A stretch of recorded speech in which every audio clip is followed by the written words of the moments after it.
वैसे तो पिछले कल से सब के सब मीडिया हाउसेस इजराइल और फलस्तीन को कवर कर रहे हैं और वहां पर जो जानी और माली नुकसान हुआ है उस पर दुख और गुस्सा प्रकट कर रहे हैं। वहीं इस घटना को इंटरनेशनल मीडिया भी बहुत ही बड़े पैमाने पर कवर कर रहा है। मैं ये नहीं कह रहा हूँ कि यहाँ पर कौन गलत है और कौन सही।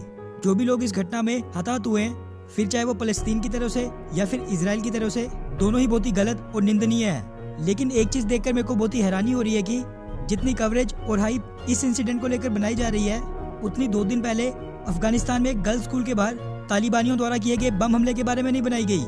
वहां पर भी तो 85 से ज्यादा मासूम बच्चियों ने अपनी जान गंवा दी और करीब 150 से ज्यादा बच्चियां अभी भी हॉस्पिटल्स में घायल अवस्था में हैं।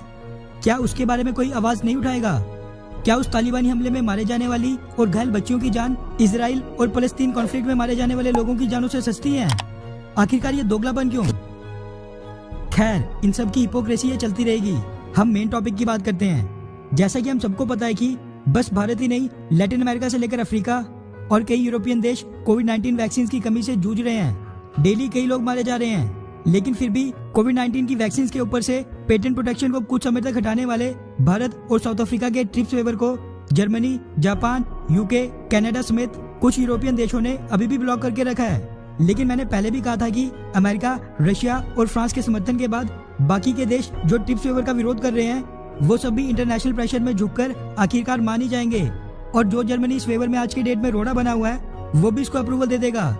हालांकि जर्मनी तो अभी इस पर नहीं माना है, लेकिन अब एक और मुख्य देश भारत के इस प्रस्ताव पर चर्चा करने के लिए राजी हो गया है, जिसके बाद जर्मनी अब धीरे धीरे अकेला पड़ते जा रहा है और अब उसके पास बस गिने चुने देशों का समर्थन बचा है। दरअसल रॉयटर्स, इकोनॉमिक टाइम्स और कई मीडिया हाउसेस के हवाले से मीडिया रिपोर्ट सामने निकल कर आ रही है कि ब्रिटेन भारत और साउथ अफ्रीका के ट्रिप्स वेवर पर बात करने के लिए राजी हो गया है।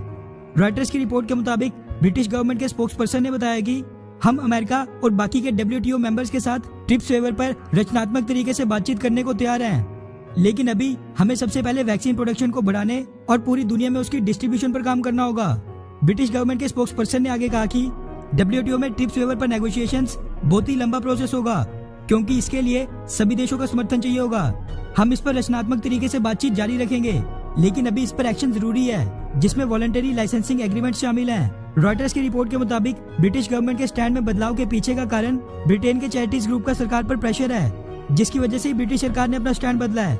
क्योंकि पिछले साल अक्टूबर के महीने में ब्रिटिश सरकार ने WTO में ट्रिप्स काउंसिल को इस वेवर पर समर्थन देने से मना कर दिया था और कहा था कि पेटेंट प्रोटेक्शन हटाने से इसका समाधान नहीं होगा। वैसे ब्रिटेन के नेगोशिएशन टेबल पर आने के लिए मानने के बाद अब बस जर्मनी, कनाडा, जापान और कुछ यूरोपियन देश ही बचे हैं, जिनके मानने के बाद WTO काउंसिल में ट्रिप्स वेवर पर एक रूल बेस्ड फ्रेमवर्क तैयार करने के लिए नेगोशिएशन शुरू हो जाएंगी, जो कई हफ्तों या फिर महीनों तक चल सकती हैं। इसीलिए जर्मनी और ये बाकी के देश जब तक इसको अपना समर्थन देने में देरी करेंगे, तब तक उतनी कई बेकसूर जाने जाती रहेंगी और हम लॉकडाउन में रहेंगे। खैर, क्या आपके शहर या फिर गाँव में लॉकडाउन है? हाँ या फिर नहीं? नीचे कमेंट करके जरूर बताएं।